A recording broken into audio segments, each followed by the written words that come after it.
بسم اللہ الرحمن الرحیم۔ السلام علیکم۔ پروگرام الکلام میں خوش آمدید۔ میں ہوں آپ کا میزبان محمد شعیب رضا۔ ناظرین کرام، پروگرام کے پہلے حصہ میں ہم قرآن کریم کی کچھ آیات کو سمجھنے کی کوشش کرتے ہیں اور دوسرے حصہ میں اپنے عہد کے نمائندہ سیاسی، سماجی، مذہبی موضوعات پر پیدا ہونے والے سوالات کے جوابات ایک نئے نقطہ نظر سے جاننے کی کوشش کرتے ہیں۔ حسب سابق ہمارے ساتھ شریک گفتگو ہیں جناب محمد امانت رسول صاحب۔ امانت صاحب، بہت شکریہ آپ کے وقت کا، خوش آمدید۔ میری معاملت کے لیے موجود ہیں شارق رسول۔ شارق، تھینک یو سو مچ۔ ناظرین کرام، آپ کی سکرین پہ ہمارا واٹس ایپ نمبر آ رہا ہوگا، آپ اپنے سوالات ہمیں بھیج سکتے ہیں، ہم آپ کے سوالات کو ضرور ایڈریس کریں گے۔ امانت صاحب، ہم گفتگو کر رہے تھے سورۃ الاعراف، اور سورۃ الاعراف میں مختلف انبیاء کا ذکر ہوا، موسیٰ علیہ السلام کا ذکر ہوا، اور پھر کچھ نصیحت آموز آیات، نصیحت پہ مبنی آیات ہمارے سامنے آئیں۔ آج ہم نے آیت نمبر 170 سے اپنی گفتگو کا آغاز کرنا ہے۔ اپنی گفتگو شروع کیجیے گا۔ بسم اللہ الرحمن الرحیم۔ شعیب صاحب، سب سے پہلے تو آیت نمبر 169 اس کا پس منظر بیان میں کر دوں، اس لیے کہ اگر کل کسی نے ہمارا پروگرام نہیں دیکھا تو انہیں یہ معلوم ہو جائے کہ ہم کس پس منظر میں بات کر رہے ہیں۔ گفتگو کر رہے تھے، بالکل صحیح۔ اللہ سبحانہ و تعالیٰ نے جو آیت نمبر 169 ہے، اس میں یہ بیان فرمایا ہے کہ انبیاء علیہ السلام کے بعد اور صحابہ یعنی جماعت مسلمین، مومنین، ان کے بعد جو پھر اولادیں آتی ہیں، نسل آتی ہے، تو وہ کئی دفعہ تو اپنے آباء و اجداد کے دین حق کے پیروکار ہوتے ہیں، ٹھیک ہے، اور ایسا بھی ہو جاتا ہے کہ وہ دین حق کے صرف نام لیوا رہ جاتے ہیں، لیکن ان کے اپنے جو فرقے اور مسلک اور جو مذہب انہوں نے بنائے ہوتے ہیں، تشکیل دیے ہوتے ہیں اور وضع کیے ہوتے ہیں، وہ انہی کا ہی پرچار کرتے رہتے ہیں۔ اور جو انہوں نے اپنا فرقہ بنایا ہوتا ہے یا اپنے نظریات بنائے ہوتے ہیں، اس کا پس منظر یہ ہوتا ہے کہ وہ اپنی خواہشات نفس، اپنے مفادات، ان کو در حقیقت تحفظ دینا چاہتے ہیں اور ان کے مطابق زندگی گزارنا چاہتے ہیں، اور ان نظریات کے ساتھ ہی ان کی محبت بھی ہوتی ہے، عقیدت بھی ہوتی ہے، تعلق بھی ہوتا ہے۔ تو وہ جو خدا کا دین ہوتا ہے وہ تو ایک طرف رہ جاتا ہے، وہ پھر ان کی سیکنڈ پریورٹی بن جاتا ہے۔ وہ سیکنڈ پریورٹی کیا، وہ ان کی پریورٹی رہتی نہیں ہے، ان کی پریورٹی بس وہی ان کا اپنا گھڑا ہوا جو دین اور مذہب ہوتا ہے وہ بن کر رہ جاتا ہے۔ صحیح۔ اور وہ اسی کو ہی کرائٹیریا بھی بنا لیتے ہیں، معیار بنا لیتے ہیں کہ کسی کو اگر انہوں نے مسلم کہنا ہے تو اسی معیار پر کہنا ہے، کسی کو کافر کہنا ہے تو اسی معیار پر کہنا ہے۔ تو یہ بات یہاں پر بیان کی، اور اس کا جو نتیجہ نکلتا ہے آیت نمبر 169 میں جو اللہ سبحانہ و تعالیٰ نے بیان کیا ہے، وہ نتیجہ یہ نکلتا ہے کہ وہ دنیا کے بندے بن کر رہ جاتے ہیں، مال اور دولت کے، اور جو ان کے پاس ہوتا ہے اس سے بھی مزید ان کی طلب ہوتی ہے کہ مزید ان کو مال اور دولت ملے۔ یہ قرآن پاک نے آیت نمبر 169 میں ان کی اس سائیکی کو، اس نفسیات کو بیان کیا ہے۔ اور پھر اب اس کے بعد جب ہم آیت نمبر 170 پڑھتے ہیں، اب آپ دیکھیے، فرمایا وَالَّذِينَ يُمَسِّكُونَ بِالْكِتَابِ وَأَقَامُوا الصَّلَاةَ، اور جو کتاب کو مضبوطی سے تھامے رکھتے ہیں اور نماز قائم کرتے ہیں، اِنَّا لَا نُضِيعُ أَجْرَ الْمُصْلِحِينَ، تو اللہ فرماتا ہے کہ بے شک ہم جو اصلاح کرنے والے ہیں یا نیکی کرنے والے ہیں، ہم ان کے اجر کو ضائع نہیں کرتے۔ یعنی یہ معلوم ہوتا ہے کہ بے شک یا گزرا زمانہ ہو جاتا ہے اور نسلیں تباہ و برباد ہو جاتی ہیں اخلاقی حوالے سے، دینی حوالے سے، لیکن بہرحال پھر بھی کچھ لوگ ان میں ایسے ہوتے ہیں جو کتاب کو تھامے رکھتے ہیں اور جو نماز کو قائم کرتے ہیں۔ پھر بھی لوگ کچھ نہ کچھ تعداد میں موجود ہوتے ہیں، چاہے کم تعداد ہو، تعداد کم ہو زیادہ ہو، بہرحال وہ ہوتے ہیں، اور اللہ یہ فرماتا ہے کہ ہم ان کے اجر کو ضائع نہیں کرتے۔ تمسک بالکتاب، اس کی بڑی تاکید ہے، یعنی رسول اللہ صلی اللہ علیہ وسلم کی احادیث سے بھی ہمیں یہ معلوم ہوتا ہے کہ آپ نے اپنی امت کو، صحابہ کو تمسک بالقرآن کی تعلیم دی، تمسک بالکتاب کی۔ حضرت علی رضی اللہ تعالیٰ عنہ سے ایک روایت ہے، اس میں آپ نے قرآن مجید کے اسی تمسک اور قرآن پاک کو تھامے رکھنے کی آپ نے تلقین فرمائی، اور پھر آپ نے یہ بھی فرمایا کہ قرآن ایسی کتاب ہے کہ جس کے عجائبات کبھی ختم نہیں ہوں گے، اس کی تازگی جو ہے یہ کبھی بھی ختم نہیں ہوگی۔ یہ رسول اللہ نے ایک طویل حدیث ہے قرآن مجید کے حوالے سے، آپ نے بیان فرمائی ہے۔ اصل قرآن ہی ہے وَاعْتَصِمُوا بِحَبْلِ اللَّهِ جَمِيعًا وَلَا تَفَرَّقُوا، کہ اللہ کی رسی کو مضبوطی سے تھامے رکھو۔ تو یہ رسی کیا ہے؟ یہ قرآن مجید ہے، وَلَا تَفَرَّقُوا، اور تم تفرقے میں نہ پڑو۔ تو یہ اصل دین وہی ہے، یعنی قرآن، اللہ کی کتاب، وہ باقی رہ جاتی ہے۔ باقی جو کچھ ہوتا ہے اس پہ پھر اختلافات بھی ہوتے ہیں، انتشار بھی ہوتا ہے، افتراق بھی ہوتا ہے، وہ پھر معاملات چلتے رہتے ہیں۔ صحیح۔ تو اگر کسی قوم نے متحد رہنا ہے، امت نے، تو پھر اس کا طریقہ یہی ہوتا ہے کہ وہ قرآن کو تھام لے، اپنی کتاب کے ساتھ جڑی رہے۔ اچھا مولانا صاحب، آپ نے اپنی گفتگو میں ذکر کیا کہ انبیاء کے جو وارث ہوتے ہیں، یعنی جو پیچھے ان کے فالورز ہوتے ہیں، ان کی جو نسلیں ہوتی ہیں، اس میں کم لوگ رہ جاتے ہیں جو حقیقی جو پیغام ہوتا ہے اس کو ماننے والے، اس کو آگے پرچار کرنے والے۔ اس طرح تو پھر دنیا بنانے کا مقصد فوت نہیں ہو جاتا؟ یہ بھی تو ایک اعتراض ہوتا ہے نا کہ اللہ رب العزت نے اتنی بڑی کائنات بنائی ہے اور اپنا پیغام انبیاء کے ذریعے، اتنے بڑی تعداد میں انبیاء کے ذریعے پیغام پہنچایا، لیکن اگر آج لوگ اس پیغام کو نہیں مان رہے تو اس کا مطلب ہے بہت تھوڑے لوگ ہیں جو سیدھی راہ کی طرف چل رہے ہیں۔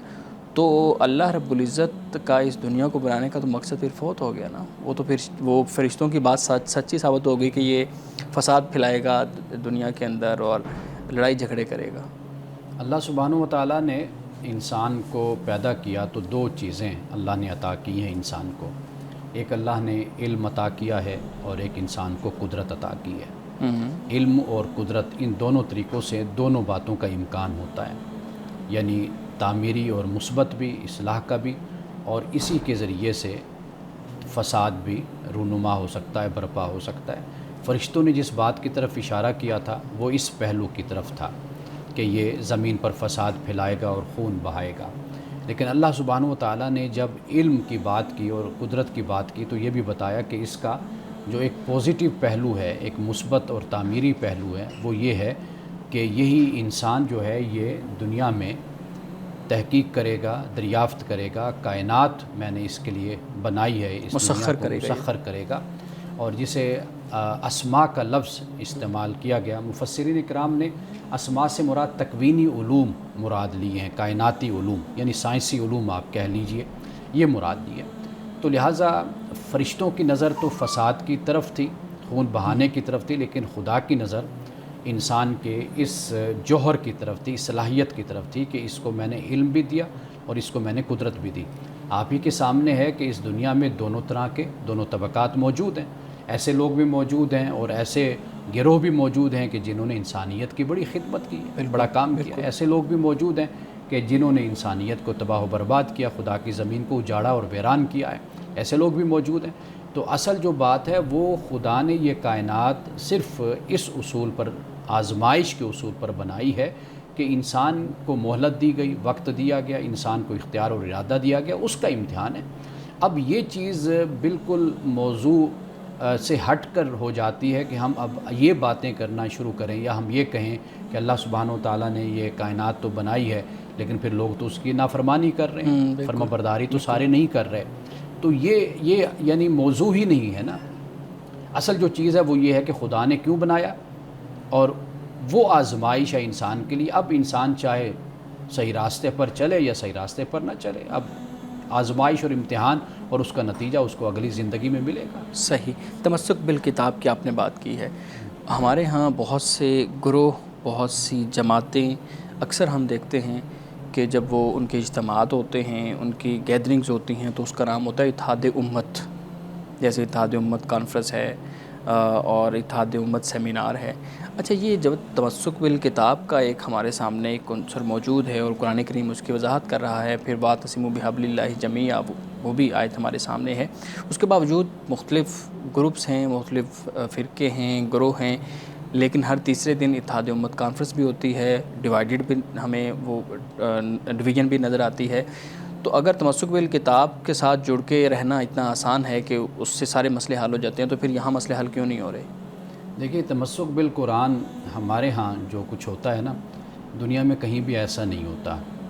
یہ تمسک بالقرآن کا جو تصور آپ نے بیان کیا ہے اتحاد امت کے حوالے سے، میرے پاس ایک نوجوان آئے، انہوں نے میرا انٹرویو کیا، تو ان کا خیال، ان کا ذہن یہ تھا کہ شاید ہمارا ادارہ یہ کوئی کسی حوالے سے تحریک چلاتا ہے یا چلائے گا یا کچھ اس طریقے سے انقلابی تحریک جماعت بنائے گا یا بناتا ہے اور آگے اس طرح سوسائٹی سے. میں نے انہیں کہا کہ بھئی کبھی بھی ان جلسوں سے جلوسوں سے اور تحریکوں سے کبھی بھی نہ امت کھڑی ہوتی ہے، نہ امت کی تعلیم ہوتی ہے، نہ کردار بنتا ہے، نہ اخلاق بنتا ہے.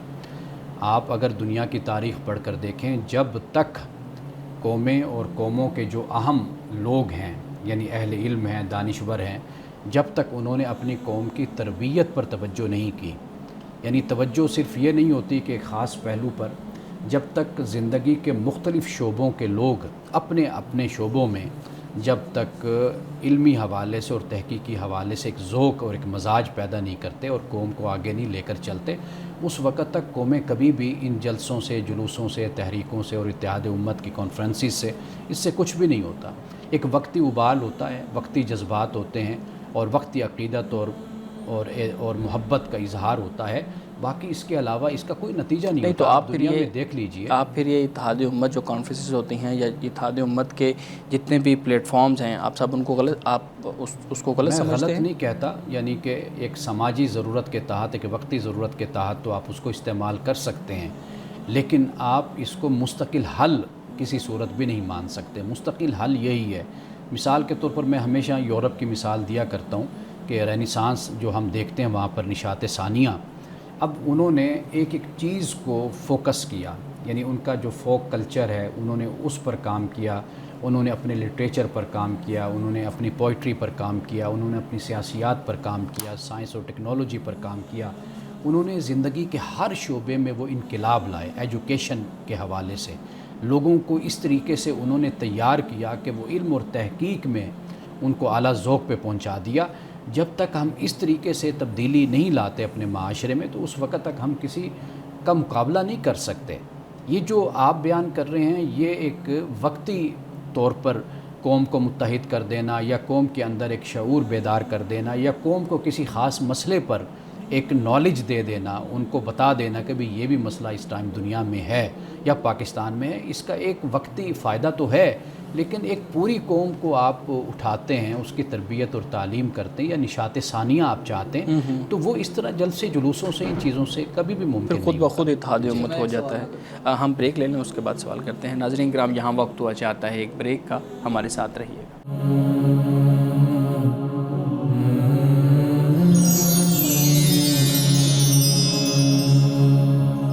ویلکم بیک ناظرین. جی شارق، آپ سوال کرنا چاہ رہے ہیں. آپ نے بات کی تھی کہ ہر معاشرے میں دو طبقات ہوتے ہیں. ایک وہ طبقہ ہوتا ہے جو دین کو برقرار رکھتا ہے اور ایک وہ طبقہ ہوتا ہے جو دین سے انحراف کر لیتا ہے. لیکن اللہ تعالیٰ نے ہی قرآن میں فرمایا ہے کہ اس نے جو انسان میں دین فطرت ودیت کر دی ہے. تو پھر کیوں ایک طبقہ دین سے انحراف کرتا ہے اور دین کو ایک طبقہ برقرار رکھتا ہے؟ دیکھیے، یہ آگے جا کر ہم انشاءاللہ پڑھیں گے. جو آپ نے سوال رکھا ہے تو وہاں پر اس کا جواب بھی ہمیں تفصیل سے مل جائے گا. میں مختصر بس یہ عرض کروں گا کہ اللہ سبحانہ و تعالیٰ نے اپنی ذات کا شعور انسان میں رکھا ہے، لیکن اس شعور کے باوجود یہ کبھی نہیں بھولنا چاہیے کہ انسان کو ارادہ اور اختیار بھی دیا گیا ہے. اس کے ساتھ اس کا نفس بھی ہے، اس کے ساتھ اس کی خواہشات بھی ہیں، اس کے ساتھ لالچ، حرص، طمع، یہ سب کچھ لگا ہوا ہے. تو وہ انحراف بھی کرتا ہے، وہ منہ بھی پھیرتا ہے، وہ نافرمانی بھی کرتا ہے.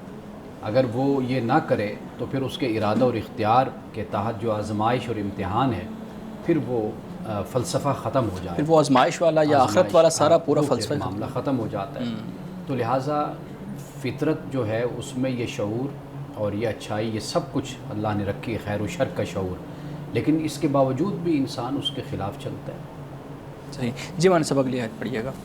اس سے آگے اللہ پاک فرماتا ہے کہ وَإِذْ نَتَقْنَا الْجَبَلَ فَوْقَهُمْ، اور جب ہم نے پہاڑ کو ان کے اوپر اٹھایا، كَأَنَّهُ ظُلَّةٌ، گویا کہ وہ سایہ ہے، سائبان ہے، وَظَنُّوا أَنَّهُ وَاقِعٌ بِهِمْ، اور انہوں نے گمان کیا کہ وہ پہاڑ ان پر گرنے والا ہے.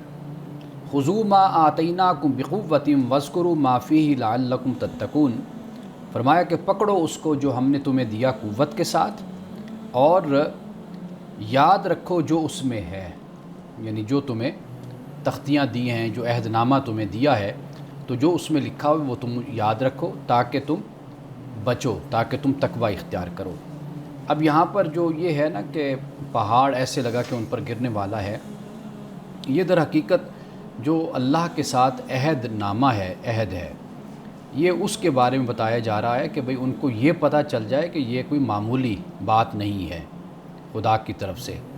یعنی یہ جو اس وقت انوائرمنٹ ایک بنایا اللہ سبحانہ و تعالیٰ نے، وہ اس لیے تھا کہ تاکہ ان کو اللہ تعالیٰ کی جلالت، اللہ کا روب، اللہ کا اختیار اور اس کی قوت اور قدرت کا بھی اندازہ ہو، اور یہ بھی معلوم ہو جائے کہ ہم کسی معمولی ہستی کے ساتھ کوئی عہد نہیں کر رہے، یہ رب ذوالجلال کے ساتھ ہم عہد کر رہے ہیں، تو لہٰذا ہمیں اس کا خیال رکھنا ہے اور اس کو پورا کرنا ہے ہمیں. صحیح. اچھا مولانا صاحب، مجھے اگر اجازت دیں تو پچھلی آیت کے اندر ایک سوال تھا، وہ میں ضرور پوچھ لوں آپ سے. انا لا نضیع اجر المحسنین، جی، یہ بات ہو رہی تھی کہ جو اچھے لوگ ہیں، محسنین ہیں، ان کا اجر اللہ مصلحین، ان کا اجر مصلحین کا اللہ رب العزت ضائع نہیں کرتے. اصلاح کرنے والے، سماجی خدمت کے مختلف پروگراموں کو چلانے والے ہم دیکھتے ہیں اپنے معاشرے میں. ہمارے بھی کئی دوست احباب ایسے ہیں جو مسلم بھی ہیں، غیر مسلم بھی ہیں، یعنی اس عقیدے کو ماننے والے نہیں ہیں جس عقیدے کو ہم مانتے ہیں. تو اس صورت میں اگر مختلف لوگ ایک ہی طرح کا سماجی خدمت کا کام کرتے ہیں تو پھر ان کے اجر کا کیا معاملہ ہوگا؟ ہمارے ہاں اس پہ بہت زیادہ اختلاف ہے کہ نہیں، ان کو اجر نہیں مل سکتا، ایک جو مسلم ہے اس کو اجر مل جائے گا، حالانکہ کام تو دونوں ایک ہی طرح کا کر رہے ہیں اور اشتراک کے ساتھ کام کر رہے ہیں، دونوں کی کنٹریبیوشن ایک ہی طرح کی ہیں. اللہ سبحانہ و تعالیٰ کسی کے نیکی کو، کسی کے اچھے کام کو ضائع نہیں کرتا. اب معاملہ یہ ہے کہ ہر انسان پر ڈیپینڈ کرتا ہے کہ وہ کس سطح پہ کھڑے ہو کر اس کام کو سر انجام دیتا ہے. یہ خالصتاً اللہ سبحانہ و تعالیٰ کے اختیار سے اور اس کی ذات سے متعلق معاملہ ہے، اور ہر شخص کا جو معاملہ ہے وہ بالکل مختلف ہوتا ہے، ہم نہیں جانتے. چونکہ اس کا تعلق ایمان کے ساتھ ہے، اور ایمان کا تعلق باطن کے ساتھ ہے، ظاہر کے ساتھ نہیں ہے. ظاہر کے ساتھ اسلام کا تعلق ہے. اب وہ ایمان کی کس حالت پر ہے، کس کیفیت پر ہے اور کس سطح پر ہے، یہ اللہ سبحانہ و تعالیٰ اس کو بہتر جانتا ہے. تو لہٰذا ہم یہاں پہ صرف اتنا یقین رکھتے ہیں اور ہمیں ماننا چاہیے کہ اگر کسی شخص نے کوئی اچھا کام کیا ہے، اللہ سبحانہ و تعالیٰ اس کو کسی نہ کسی سطح پر ضرور اس کا اجر اور اس کا بدلہ اللہ تعالیٰ اس کو عطا فرمائے گا. اصلاح معاشرہ میں نیت کا کیا رول ہے؟ کیونکہ ہم دیکھتے ہیں کچھ لوگ اصلاح معاشرہ کی ذمہ داری نبھاتے ہیں، لیکن اس کے لیے ان کو فنڈز ملتے ہیں، پیسے ملتے ہیں. تو نیت کا کتنا عمل دخل ہے اصلاح معاشرہ میں؟ کیا اجر جو ہے حاصل کرنے کے لیے ضروری ہے کہ اصلاح معاشرہ میں نیت ضروری ہو، یا پھر ہم ویسے بھی کوئی بھی عمل ہو اس میں نیت کا درست ہونا یہ ضروری ہے.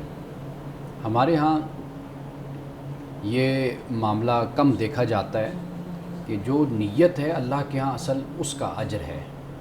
یعنی مثال کے طور پر ایک حدیث میں ہمیں یہ معلوم ہوتا ہے کہ ایک عالم ہے، یعنی قاری ہے دین قرآن کا، کتاب کا، اور ایک ایسا شخص ہے کہ جو سخی ہے، سخاوت کرنے والا ہے، اور ایک شخص ایسا ہے کہ جو جہاد کرنے والا ہے، مجاہد ہے. اب یہ تینوں لوگ جب قیامت کے دن اللہ کی بارگاہ میں پہنچیں گے تو ان تینوں کا جو معاملہ ہوگا وہ نتیجتاً جہنم ہوگا کہ یہ جہنم میں ڈالے جائیں.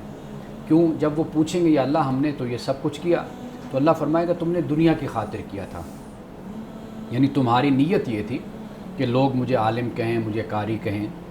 اور ایک سخی ہے، وہ تمہیں اس لیے کہ لوگ تمہاری عزت کریں کہ تم بڑی سخاوت کرنے والے ہو. جہاد کرنے والا کہ بھائی اس لیے کہ تم نے اپنے آپ اپنی بہادری اور شجاعت دکھانے کے لیے تم نے یہ سب کچھ کیا تھا. تو لہٰذا نیت بہت اہم ہوتی ہے. لیکن امان صاحب، یہ جو آپ کی بات اگر کمپلیٹ ہو گئی ہے تو میں یہ جو لوگ مختلف آرگنائزیشنز کے اندر، نان پروفٹ آرگنائزیشنز کے اندر کام کر رہے ہوتے ہیں، اب ان کو فنڈ مل رہا ہوتا ہے، جیسے شاری کہہ رہے تھے کہ ان کو فنڈ مل رہا ہے. اب وہ ایک طرف تو وہ ہو سکتا ہے کہ وہ ملازمت وہاں پہ کرتے ہوں، ٹھیک ہے، انہوں نے اپنی ملازمت کرنی ہے، ایک ٹائم پیریڈ وہاں گزارنا ہے، وہ کام کرنا ہے. لیکن دوسری طرف یہ بھی تو ہوتا ہے کہ سماجی خدمت کے لیے جو پیسہ ملا ہوا ہے اس کے لیے آرگنائزیشن اسٹرینتھن کرنے کے لیے وہ پورا ایک بجٹ رکھ لیتے ہیں، اپنے مالی فوائد کے لیے بجٹ رکھ لیتے ہیں. تو یہ دونوں چیزیں ساتھ چل رہی ہوتی ہیں، لیکن اس کے ساتھ ساتھ ان کی یہ نیت نہیں ہوتی کہ ہم اس سے کسی کو نقصان پہنچائیں گے یا صرف مالی فائدہ ہوگا. وہ کہیں نہ کہیں لوگوں کی خدمت کے لیے بھی پیسہ استعمال ہو رہا ہوتا ہے اور ان کے اپنی ذات کے لیے بھی استعمال ہو رہا ہوتا ہے. تو یہاں پہ بھی پھر نیت کا ہی یعنی اس طرح سے تصور کیا جائے گا. وسیلہ جو ہوتا ہے یہ بہت ضروری ہوتا ہے. انسان دنیا میں کوئی بھی کام کرنا چاہتا ہے، وہ ایجوکیشن کا کام ہو، وہ ویلفیئر کا کام ہو، کوئی بھی کام ہوگا تو واضح بات ہے وسائل ہونا ضروری ہے. نیت ایک بڑی مختلف چیز ہو جاتی ہے کہ انسان جو بھی کرتا ہے وہ اچھے ارادے سے کر رہا ہے، اس کا مقصد کوئی اپنی خواہش نفس نہیں ہے، اس کا ارادہ، اس کا مقصد یہ ہے کہ میں مخلوق خدا کی خدمت کروں، اچھے کام کروں۔ یہ جذبہ اور یہ احساس اور یہ نیت، یہ در حقیقت اللہ کے ہاں قابل قبول ہوتا ہے۔ باقی جو معاملات ہیں اپنے لیے، دوسرے کے لیے، تو واضح بات ہے کہ جو شخص اپنے 24 گھنٹے دیتا ہے ایک مشن کے لیے، ایک مقصد کے لیے، تو ایک جائز حد تک تو اس کا یہ حق بنتا ہے کہ وہ اس میں سے اپنی ضرورت کے لیے لے سکتا ہے۔ لیکن اگر وہ اس میں کرپشن کرتا ہے، بدعنوانی کرتا ہے، جھوٹ بولتا ہے اور جھوٹ بول کر اپنا سودا اور اپنی چیز کو بیچتا ہے، یہ طریقہ کار غلط ہے۔ اس کا انسان اللہ کی بارگاہ میں بھی جواب دے، اور دنیا میں اگر پکڑا جاتا ہے تو واضح بات ہے کہ اس سے پوچھا جائے گا۔ ہمارے ہاں کہا جاتا ہے کہ اگر اصلاح معاشرہ کا کام نبھانا ہے تو اس کے لیے جو ہے وہ نیت ہونی چاہیے، اگر نیکی حاصل کرنی ہے۔ لیکن خالی نیت، خالی ارادے سے تو کچھ نہیں ہوگا، آپ کو فنڈز بھی چاہیے، آپ کو ذرائع بھی چاہیے۔ تو اگر ذرائع، جس کی نیت ہے، جو پیسہ لگا سکتا ہے، اور اگر وہ شخص جس کے پاس ارادہ ہے، ٹیلنٹ ہے، اگر دو لوگ کولیب وہ کر لیں تو میرے خیال میں دونوں کو اجر ملنا چاہیے۔ اس مالی فائدہ بھی ہوگا اور سماجی خدمت کا کام بھی ہوگا۔ بالکل، دونوں کو اس کا فائدہ ہے۔ یعنی رسول اللہ نے صلی اللہ علیہ وسلم نے یہ فرمایا کہ راستہ جو دکھانے والا ہے اس کو بھی اتنا اجر ملتا ہے جو اس راستے پر چلتا ہے، عمل کرتا ہے۔ تو لہٰذا اگر ایک شخص نے سہولت پیدا کر دی کسی کے لیے کہ اس کے اندر ٹیلنٹ ہے، اس کے اندر تعلیم ہے، شعور ہے، وہ کام کر سکتا ہے، انتظامی صلاحیت اس کے اندر ہے، اور ایک شخص کے پاس مال ہے، وہ اسے کہتا ہے کہ بھئی تم اللہ کی راہ میں کام کرو، مخلوق خدا کی خدمت کرو، میں تمہیں سپورٹ کرتا ہوں، تو دونوں کو خدا کے ہاں اجر ملے گا۔ صحیح صحیح، بہت شکریہ امان صاحب۔ ہم کچھ ناظرین کے سوالات بھی ہیں، ان کی طرف آتے ہیں۔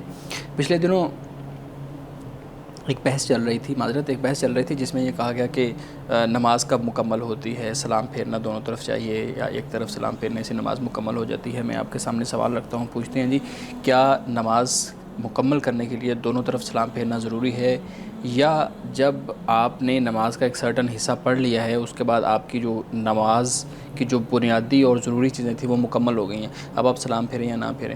تو آپ اس پہ بات کیجیے۔ فقہائے احناف کے نزدیک تو یہ واجب ہے سلام پھیرنا، احناف کے ہاں دونوں طرف واجب ہے۔ اور جو جمہور ہیں، یعنی علماء احناف کے علاوہ جو دیگر اسکول آف تھاٹ ہیں، فقہا ہیں، ان کے نزدیک یہ نماز کا رکن ہے، یعنی نماز ہی نہیں ہوتی اگر کوئی سلام نہیں پھیرتا دونوں طرف۔ اور اس میں فرق آپ سمجھ لیجئے کہ فقہاء احناف جب اس کو واجب کہتے ہیں نا، اس سے مراد یہ ہوتا ہے کہ مثال کے طور پر ایک شخص نے ایک طرف سلام پھیر لیا، دوسری طرف سلام نہیں پھیرا، ٹھیک، اب جب تک وقت ہے اس نماز کا تو اس پر واجب ہے واجب الاعادہ، یعنی اب اس پر واجب ہے کہ وہ نماز دوبارہ لوٹائے گا، لوٹائے گا۔ اگر وہ نہیں لوٹاتا، وقت گزر گیا ہے، تو اب وہ نہ لوٹائے، اب وہ استغفار کر لے، توبہ کرے، اللہ تعالیٰ معاف کرنے والا، یہ واجب کی صورت بن جاتی ہے۔ لیکن جب ہم رکن کہتے ہیں تو اس سے مراد یہ ہوتا ہے کہ سرے سے نماز ہی نہیں ہوئی۔ یہ جمہور کا نقطہ نظر یہ ہے، یعنی فقہائے احناف کے مقابلے میں جو بقیہ جتنے بھی مسالک ہیں، جتنے بھی مکاتب فکر ہیں اور جتنے بھی اسکول آف تھاٹ ہیں، ان کا نقطہ نظر یہی ہے کہ یہ نماز کا رکن ہے، اگر یہ نہیں ہوا تو پھر نماز نہیں ہوئی، دوبارہ پڑھنا پڑے گا۔ ناظرین کرام، یہاں وقت ہوا چاہتا ہے ایک بریک کا، ہمارے ساتھ رہیے گا۔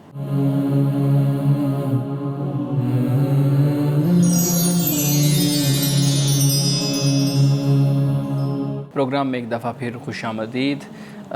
امان صاحب، ہم ناظرین کے سوالات لے رہے تھے، پوچھتے ہیں جی، خدا کا شارک سے قریب ہونا کیسے ممکن ہے؟ اور پھر دوسری صورت یہ بھی کہ خدا کی آنکھیں ہمیں دیکھ رہی ہیں، تو یہ ممکن کیسے ہے؟ اور اگر آپ مجھے اجازت دیں تو قرآن پاک میں ایک تیسری جگہ بھی ہے نا، صبغۃ اللہ، جہاں پہ وہ لفظ استعمال ہوا، اس کا کیا مطلب ہے؟ یعنی ان تینوں چیزوں کا مطلب بتائیے۔ ایک تو آپ نے پوچھا خدا کا شارک سے قریب ہونا، اقرب الیہ من حبل الورید، بالکل، ایک تو یہ ہو گیا۔ دوسرا ہے لا تدرک الابصار وهو یدرک الابصار، اور تیسرا آپ نے کہا صبغۃ اللہ۔ پہلا جو سوال ہے کہ اللہ تعالیٰ شارک کے سے بھی زیادہ قریب ہے، اس سے مراد یہ ہے کہ اللہ کا جو علم ہے اور اللہ کی جو قدرت ہے وہ لامحدود ہے، اور انسان خدا کے اختیار سے باہر نہیں ہے۔ ٹھیک ہے جی، ٹھیک، یعنی انسان خدا کے کنٹرول میں ہے، اس کے اختیار میں ہے۔ خدا کا جو علم ہے، خدا کی جو قدرت ہے، اس سے انسان کبھی بھی باہر نہیں جا سکتا۔ صحیح۔ اور جہاں تک بات ہے لا تدرک الابصار وهو یدرک الابصار، تو اس سے بھی مراد یہی ہے کہ اللہ سبحانہ و تعالیٰ کی وہ آنکھیں نہیں اللہ کا ادراک کر سکتی، یعنی اس کی ذات لامحدود ہے، وہ ایسی ہستی نہیں ہے کہ جسے آپ دیکھ سکیں، کیونکہ ہم جب کسی چیز کو دیکھتے ہیں نا تو اس کی ابتدا اور اس کی انتہا ہوتی ہے۔ بالکل بالکل۔ ہم کسی وجود کو دیکھتے ہیں تو اس کا طول و عرض ہوتا ہے، تو لیکن خدا کی ذات اس سے بلند ہے، ماورا ہے، وہ لامحدود ہے، تو لہٰذا ہماری آنکھیں اس کا ادراک نہیں کر سکتی۔ اب دیکھنے سے مراد صرف یہ نہیں ہوتا، یعنی اس سے مراد ہے کہ سمجھنا، اور اس سے مراد ہے علم، یہ وہ چیز ہے، یا احاطہ، یہ خدا کی ذات کا نہیں ہم کر سکتے۔ وَهُوَ يُدْرِكُ الْأَبْصَارَ، لیکن وہ ہماری آنکھوں کو، ہمارے علم کو، ہمارے سمجھنے کو، وہ ہر چیز کو، وہ اس کا ادراک وہ کر لیتا ہے، وہ اس کے کنٹرول میں ہے، اس کے اختیار میں ہے، وہ اس کے احاطے میں ہے، وہ اس سے باہر نہیں جا سکتا۔ ٹھیک ہے ٹھیک ہے، آخری حصہ۔ اور جہاں تک صبغۃ اللہ ہے، صبغہ اصل میں رنگ کو کہتے ہیں، چونکہ آپ دیکھتے ہیں کہ مختلف مذاہب میں یہ جو صبغہ ہے، رنگ ہے، یہ ان کے ہاں بڑا استعمال، جیسے بپتسمہ کا تصور کرسچینٹی مسیحیت میں ہے، یا ہم یہ دیکھتے ہیں کہ مختلف رنگ کے کپڑے پہنے جاتے ہیں، مختلف رنگ کے جبے بھی ہوتے ہیں، مختلف رنگ کے دستاریں بھی ہوتے ہیں، اور مختلف رنگ استعمال کیے جاتے ہیں، جیسے آپ ہندو مذہب میں دیکھتے ہیں کہ وہاں پر وہ ہولی مناتے ہیں تو وہ رنگ استعمال کرتے ہیں۔ تو اللہ سبحانہ و تعالیٰ نے در حقیقت جو صبغہ فرمایا کہ اللہ کا جو رنگ ہے وہ من احسن من اللہ صبغہ، سب سے عمدہ اور سب سے اچھا جو رنگ ہے وہ اللہ کا رنگ ہے۔ وہ کیا ہے؟ وہ دین ہے جو اللہ تعالیٰ نے حضرت ابراہیم علیہ السلام کے ذریعے سے ہمیں دیا۔ تو یہاں پر جب صبغہ کا لفظ فرمایا، اس سے مراد یہ ہے کہ جو تم انسانوں نے اپنے اپنے رنگ بنائے ہوئے ہیں نا، وہ عقیدے کا رنگ ہے، وہ مذہب کا رنگ ہے، وہ تمہارے لباس کا، چونکہ جب رنگ کی بات کی جاتی ہے نا بہت آسانی سے بات سمجھ آ جاتی ہے، بالکل بالکل، لباس کے حوالے سے، دستار کے حوالے سے، اور یہ جو مذہبی رنگ ہم اس کا ادراک کر رہے ہوتے ہیں، اختیار کرتے ہیں۔ آپ خود مسلمانوں میں دیکھ لیجئے کتنے رنگ آپ کو نظر آئیں گے۔ یہ کیا ہے؟ یہ اپنے اپنے مسالک کہہ لیجئے، اپنے اپنے فرقے کہہ لیجئے، یا مختلف جماعتیں اور گروہ ان کی نشانیاں اور علامات بن جاتی ہیں، تو یہ وہ چیز ہے۔ لیکن اللہ کہتا ہے کہ اصل جو رنگ ہے جو خدا نے تمہیں دیا وہ اس کا دین ہے، وہ سب سے بہترین رنگ ہے، اس کو تم اختیار کرنے کی کوشش کیا کرو، وہ اصل رنگ ہے۔ باقی جتنے رنگ ہیں ان کی کوئی اہمیت نہیں ہے۔ اس سے مجھے یاد آیا ایک بات میں آپ سے پوچھ بھی لوں گا، جو ہمارے ہاں سبز رنگ کو خاص اہمیت حاصل ہے اور اس کا تعلق جوڑا جاتا ہے رسول اللہ صلی اللہ علیہ وآلہ وسلم کے روزہ اقدس کے ساتھ، اس کلر کی ایفیلیشن بنائی جاتی ہے، اور اس کی بنیاد پہ پھر اس رنگ کو تھوڑا مقدس بھی سمجھ لیا جاتا ہے۔ کیا سبز رنگ کی کوئی اہمیت اسلام بیان کرتا ہے؟ دیکھیے سبز رنگ صرف اس لیے ہوتا ہے کہ گرینری ہے، حدیثوں میں بھی گرینری آپ کی آنکھوں کے لیے اچھی، آپ دیکھتے ہیں تو آپ کو بھلا لگتا ہے، اور قدرت کا رنگ بھی گرین ہی ہوتا ہے، قرآن مجید نے بھی اس کو بیان کیا ہے۔ یعنی یہ جو رنگ ہے نا گرین، سبز جو رنگ ہے، یہ رنگ ایسا ہے کہ جو انسان کی جو طبیعت ہے، اس کا جو مزاج ہے، اس پر اس کے مثبت اثرات ہوتے ہیں۔ یعنی آپ گرینری کو پسند کرتے ہیں، گھاس ہے، درخت ہیں، اور جب یہ چیزیں اپنے شباب پر ہوتی ہیں، اپنے عروج پر ہوتی ہیں، تو یہ گرین ہی ہوتی ہیں، سبز ہوتی ہیں، اور خوبصورت ماحول ہوتا ہے، خوبصورت ماحول لگتا ہے۔ تو یہ ایک آپ پہلو سامنے رکھ لیجئے۔ باقی جہاں تک یہ ہے کہ رسول اللہ صلی اللہ علیہ وسلم نے کیا آپ نے زیب تن فرمایا، تو جہاں تک میرا مطالعہ ہے تو سبز کا ذکر تو کہیں پر نہیں آتا۔ ہاں آپ نے سنہری کا ذکر آ جاتا ہے، جیسے براؤن ہم کہتے ہیں، یا بلیک کا بھی آتا ہے، یا وائٹ کا بھی آتا ہے، یہ رنگ تو ہم نے پڑھے ہیں۔ لیکن یہ جو گرین کلر ہے، یہ رسول اللہ صلی اللہ علیہ وسلم کے مزار پر جو گنبد ہے اس کا رنگ اب سبز ہے، اس سے پہلے سبز نہیں تھا۔ ہاں یہی میں پوچھنا چاہ رہا تھا، یہ کب سبز ہوا پھر؟ ہاں یہ غالباً خلافت عثمانیہ کے بعد یہ سبز رنگ ہوا، یعنی اس سے پہلے سبز نہیں تھا؟ سبز نہیں تھا۔ اچھا، تو لہٰذا اس طرح کی جو نسبتیں اور تعلق ہم قائم کرتے ہیں، بناتے ہیں، در حقیقت جو تعلق ہمارا رسول اللہ صلی اللہ علیہ وسلم سے ہونا چاہیے وہ ایمان کا تعلق ہے اور وہ عمل کا تعلق ہے۔ یعنی رسول اللہ صلی اللہ علیہ وسلم جو دین لائے، ہم اس دین کو مانیں، اس پر ایمان لائیں، اور دوسری بات یہ کہ اس دین کے مطابق ہم زندگی گزاریں۔ یہ رسول اللہ کی بعثت کا مقصد تھا۔ یہ ہرگز مقصد نہیں تھا کہ ہم اپنے لباس میں، اپنی ٹوپیوں میں، دستاروں میں ہم اس طرح کا کلر اور اس طرح کا رنگ ہم اختیار کرنے کی کوشش کریں. ٹھیک ہے، ایک محبت کا اظہار ہوتا ہے کہ رسول اللہ نے کیا لباس پہنا، آپ کے نالین جوتے آپ کے کون سے ہوتے تھے، کیا آپ پہنا کرتے تھے، یا آپ اپنے سر پر کیا رکھا کرتے تھے، دستار تھی، ٹوپی تھی، کیا چیز تھی، وہ ایک علیحدہ بات ہے. لیکن اس کو اس طرح اختیار کر لینا کہ یہ غالب ہو جائے اور جو اصل دین کی تعلیم ہے اور جو دین رسول اللہ لائے وہ مغلوب ہو جائے، وہ دوسرے نمبر پر آ جائے، تو یہ رویہ درست نہیں. اچھا یہ بتا دیں کہ کیا آپ کے علم میں ہے کہ یہ سب سے پہلے کون سا رنگ تھا؟ کوئی رنگ تھا بھی یا نہیں تھا؟ نہیں، سب اس سے پہلے رنگ تھا غالباً، وہ یا تو وائٹ تھا یا وہ براؤن رنگ تھا، یعنی یہی رنگ تھا. اس کے علاوہ یعنی یہ بعد میں پھر گرین یہ سب رنگ. ٹھیک ٹھیک. ناظرین کرام، گفتگو ابھی جاری ہے، یہاں وقت ہوا چاہتا ہے ایک بریک کا، ہمارے ساتھ رہیے.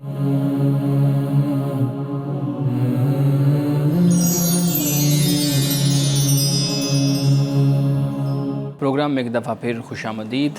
امن صاحب، آپ بات کر رہے تھے رسول اللہ صلی اللہ علیہ وسلم کے روضہ مبارک کے جو رنگ ہے سبز، تو میں نے آپ سے پوچھا تھا کہ اس سے پہلے کیا رنگ تھا، کوئی رنگ تھا بھی یا نہیں تھا؟ اچھا، میں ترتیب سے آپ کو بتا دیتا ہوں کہ خلافت عثمانیہ کے جو سلطان تھے نا، بادشاہ محمد فاتح، ان کے آنے سے پہلے جو رنگ تھا وہ سفید تھا. اچھا. پھر اس کے بعد سبز رنگ شروع ہوا جو آج تک قائم ہے.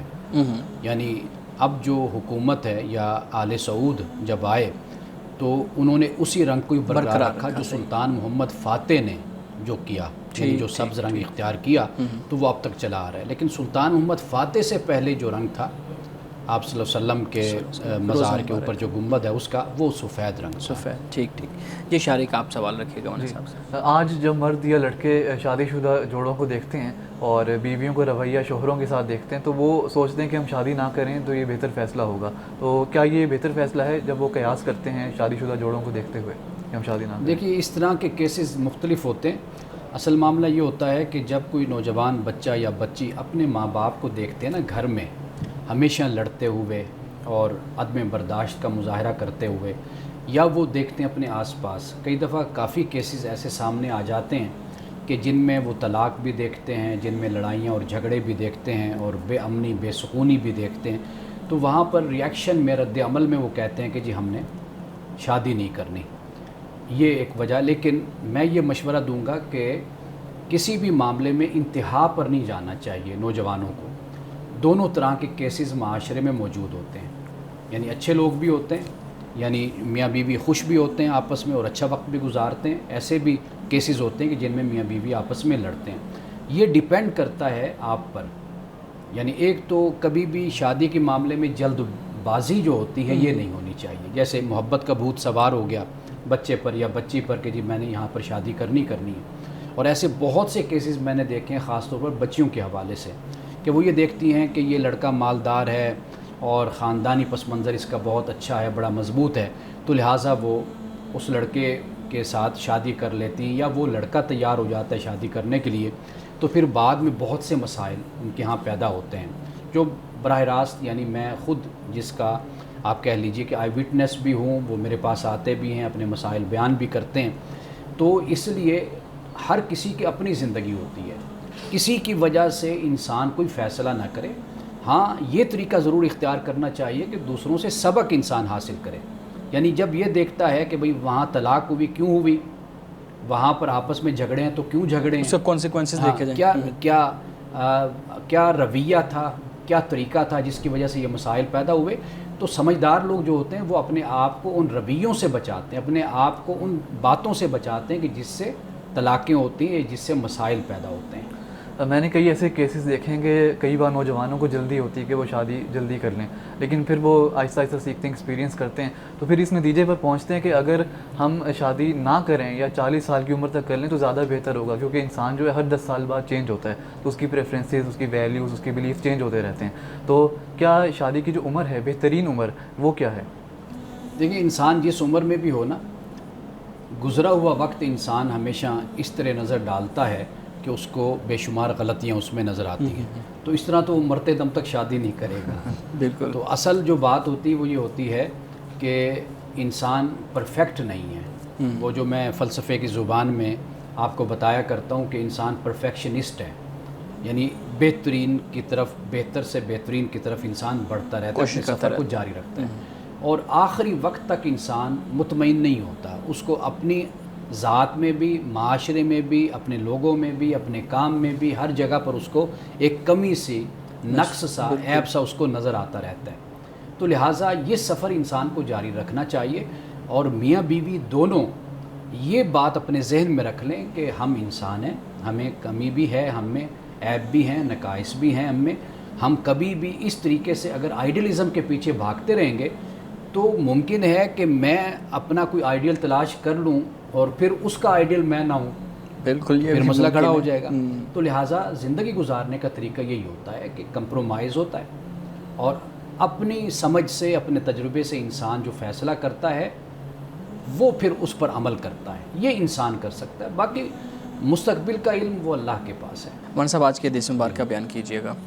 رسول اللہ صلی اللہ علیہ وسلم نے فرمایا کن فی الدنیا کأنک غریب او عابر سبیل. فرمایا دنیا میں ایسے رہو گویا تم اجنبی ہو یا کسی راہ چلتے مسافر کی طرح دنیا میں رہو. یعنی اس سے مراد یہ ہے کہ تم دنیا میں رہو، دنیا تم میں نہ رہے. جب انسان دنیا کو اپنے اندر ٹھکانہ دے دیتا ہے، یعنی حرص کو، لالچ کو، طمع کو، تو پھر حرام اور حلال اور جائز اور ناجائز کو وہ بھول جاتا ہے. تو اس دنیا میں انسان کو رہنا چاہیے اجنبی کی طرح، مسافر کی طرح.